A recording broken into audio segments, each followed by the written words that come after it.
Hello guys and girls, and thanks for joining me for what's the day today? We are at the 6th of April and you are watching my 6th live stream now. Wow, almost a whole week down. So thanks so much again for joining me and coming to learn a bit more about who I am, what I stand for, and how I navigate this thing called life. Today I will be sharing with you how do I use my talent every day. Now when I read this question, I was thinking to myself, where do you draw the line between what is a talent and what is something that's sort of self-taught or that became a habit that you learn to do because of doing it over and over again?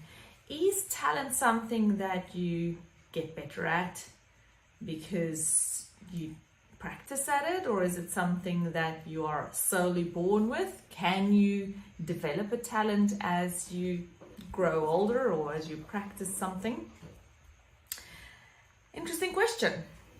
Now, if we go with a talent being something that I guess you can sort of work at and develop as life goes on, then I have a few that I'm happy to share with you. And if it's not, then I still have a few to share with you because I don't really know whether these things that I have are as a result of something that I've really practiced doing, or whether I would have still been able to do that, or whether it would still be regarded as a talent had I not been practicing hard at getting these right, I guess. So the first one is that I have quite a good ball sense. You will remember from my previous videos that I shared with you that I'm quite a sporty person. I used to do every ball sport that you can think of under the sun, I think. Anyway, everything that was offered at our school back in the day, and I'm talking about 25 plus years ago. Yes, I am a dinosaur. So all these years ago, I just participated in every sport that we could do at school. And I am lucky that I managed to perform quite well in all of the sports. Tennis, hockey, what else do you take with table tennis, squash, netball. These are the sports that we did at school or that was available to us. Remember, I come from a small country town in South Africa and we only had a limited number of things that we could do. But I have quite a bit of ball sense and I can throw. Oh, and I learned to play golf in the meantime, but I only started doing that when I was in Australia. And Carl taught me kindly how to play golf. So I do enjoy balls and sticks and anything in between that involves running or getting excited with playing together. That is something I really do enjoy. The next thing is that I have quite a bit of a musical intelligence, I see that's what it's called, or a heedful ear for music. I've always loved singing, I've always loved playing musical instruments, and luckily I have been able to learn a few musical instruments while I was a child. My mum used to take me to guitar lessons forever and a day, and I think I started in, it feels like grade 1, wouldn't have been year 1, probably year 2. I did violin lessons first, and then I think I did maybe 1 or 2 lessons of piano. I'm not even sure if I did. My mum used to play the organ in church, so she's like really good, and she went all the way with her piano lessons, and she achieved the highest certification or qualification or level that you can do in piano.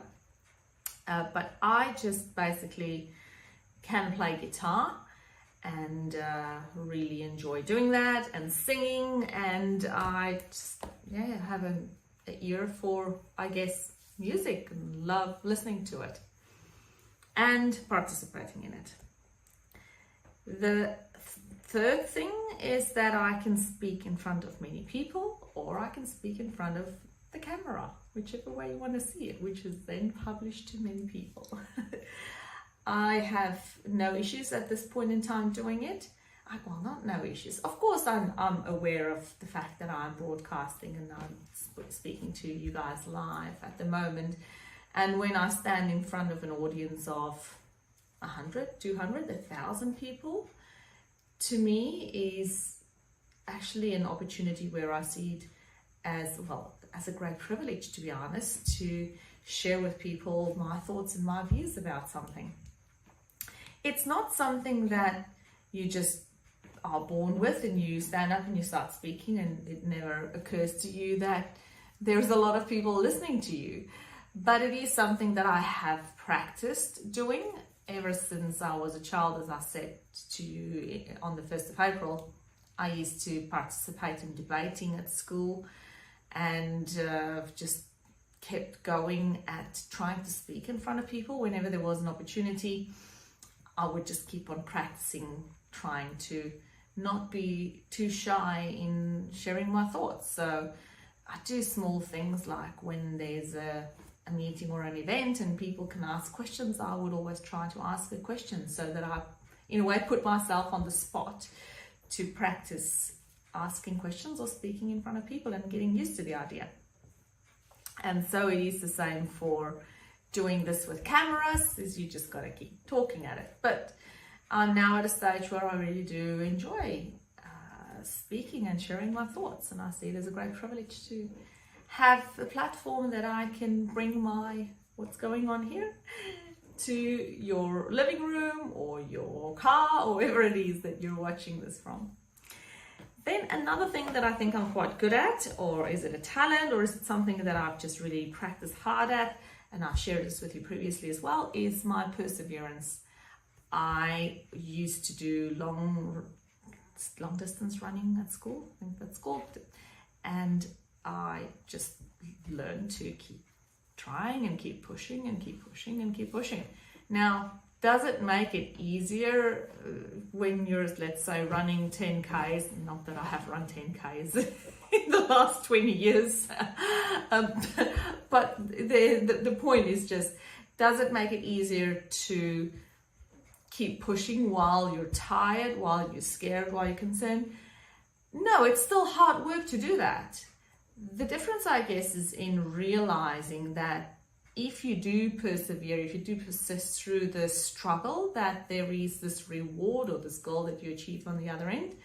And by knowing that it is achievable, I guess you exercise that muscle and remember what it feels like to achieve a goal, and that just makes you keep going at it and just getting up and doing it again and trying, and if you fall, you stand up and you go at it again. Then another thing that I think I am good at, or I have talent in, is to be able to see the bigger picture or be strategic in life about things. I've said this as well to you before, is that I don't get too bogged down in the detail, although I have a very keen eye for detail and I do not miss spelling errors. I tend to pick up, if you want a document proofread, I'm a very good person to give that to. But in terms of being able to step back and looking at things from sort of a global point of view or a bird's eye point of view, I can do that quite well. And I appreciate the fact that I can do that because it do serve me very well in life, in business, in just in everything. You know, how do you navigate your life, where you're going, what you're going for? If you have small things that come up in your day-to-day business or family life, which we all have, then you tend to feel like that's the biggest issue ever and you're so much in it, in your headspace. But I know by now that if I find myself in that, I just say, wait a minute, where are we at? Let's take a step back and remember why this is happening, what has happened. Let's look at it from sort of an outsider's perspective and reassess whether it's really needed to be that worried or concerned about what we're doing and just realign where we need to go and what it is that we actually want to achieve. I also have a knack for standing up for what I believe in, of course.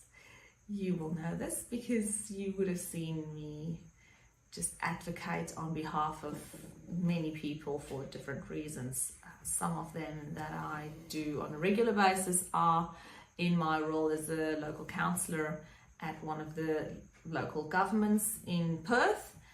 I stand up for what I believe in. If I believe there's an issue that needs to be addressed, whether it's a contentious issue or not, I would not shy away from sharing my opinion on things, or in a way fighting for what I believe is the right thing or the wrong thing and making it better.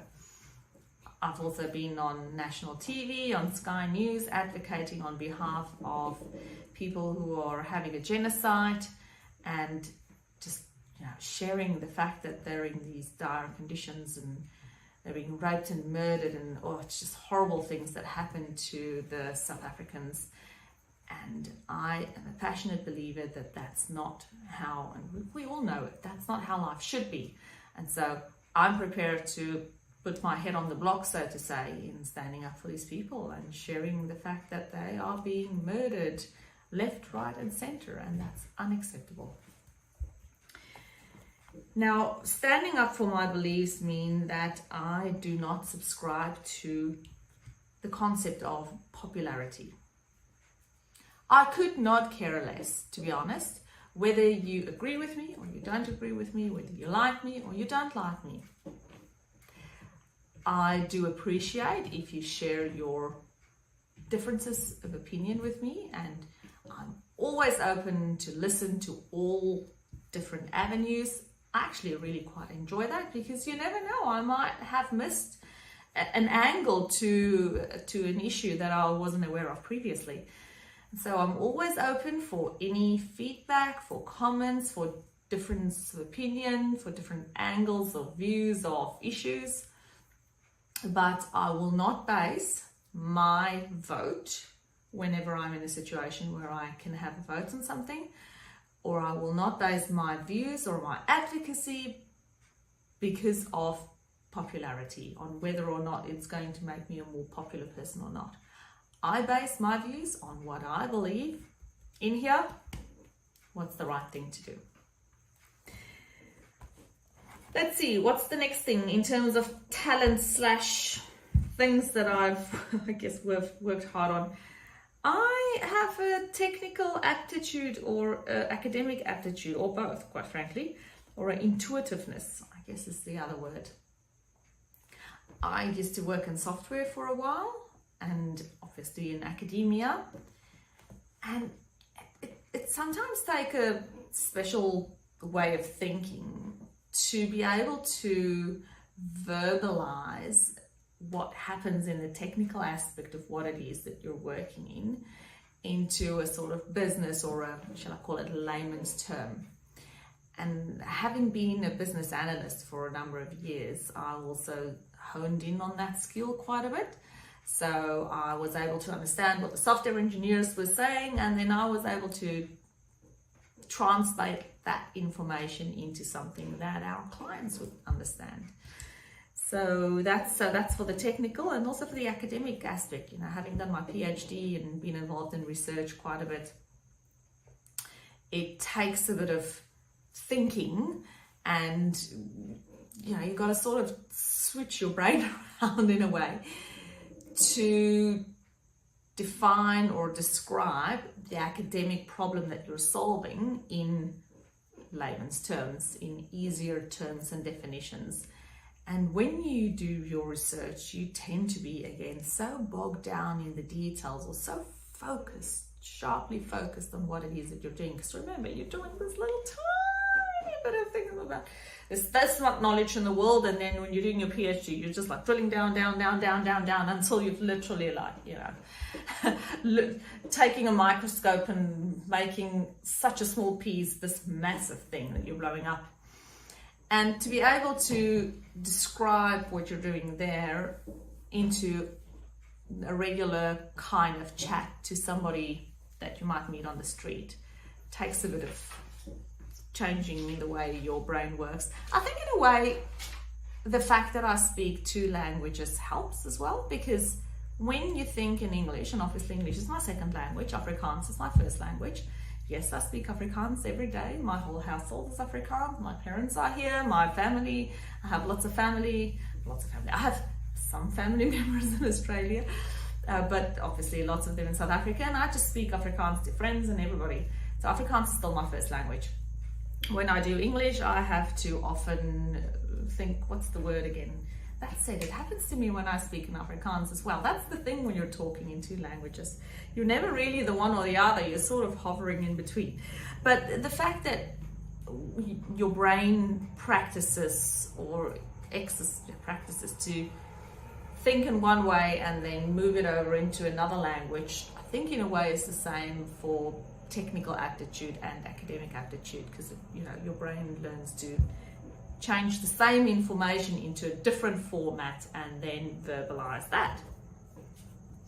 Another thing that I think I'm quite talented at, or have worked, no, I haven't worked at this one, although I do use it all the time, is I'm quite or very much creative personality.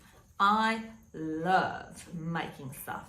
Whether it's making a video, as you can tell here, whether it's writing a book, whether it's knitting a cardigan for my little baba, whether it's painting, whether it's creating a new interior space for our house or doing the garden outside.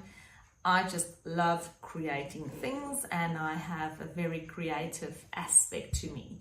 Now, whether that's a talent or that's something that you work at and just practice at getting better at, I don't know, but being creative has helped me problem solve really well, because it allows me to think outside of the box. I am not your status quo kind of girl. Nope, sorry. Find somebody else to be a status quo girl. I'm a creative person thinking out of the box, and I will challenge any person's view on, oh, but we've always done it this way. It's like, no, we can do it in another way. There can be a different way. There can be a better way. It doesn't necessarily mean that another way is a better way, but there are often other ways of doing things. And by being in a creative mindset, it obviously helps you to create different solutions to problems. Then I have a spatial reasoning capacity. What does that mean? I was actually looking that up to understand exactly whether that's what I think it is.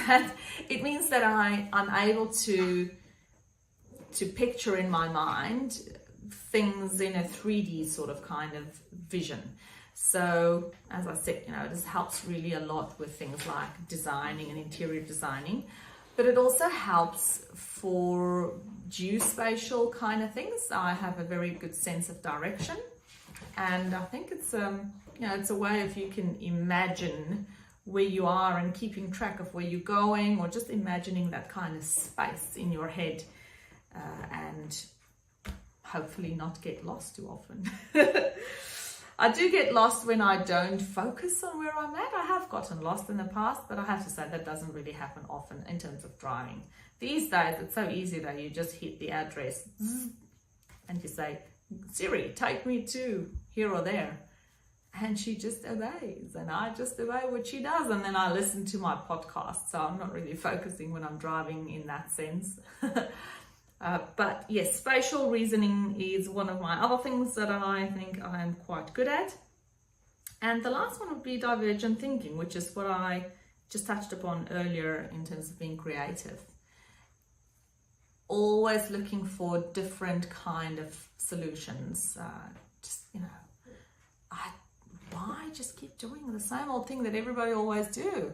Find new ways of fixing things, of making things look different. It's, life is short and we want to keep adding some interesting new stuff. So that's just how my brain thinks. If I see something, I always think, how can I make this better? How can I change it? I'm constantly doing introspective inspections in terms of what can I make better in my own life? How can I upskill? How can I be a better person? How can I treat other people better? How can I learn more about X, Y, or Z? Always trying to grow as a person and just basically become the best version of who I can be, so that I can serve more people in this life and get to the end of my life and think back like, tried my best, and I can go to rest. So what is it that you think you are really good at? I'd love to hear your comments below. Do you have a special talent? Like, can you like juggle balls really well? It's not something I've really tried doing, I have to say. I can like hit a ball on a tennis racket or something like that, but juggling balls. What is your special talent? Please share it with me in the comments below. I'd love to see what you guys do and how you find your space in the world in being different or special or unique, or just really practicing hard at getting better, because I think talents are very often something that you actually just work hard at and get better at. So it's a skill set that you hone in on. Thank you for hanging in there with me on this day. Once again, we are on the 6th of April, and we've got another 24 days to go on getting to know Chamonix better. Thanks for joining, and I will see you same time, same place tomorrow. Bye.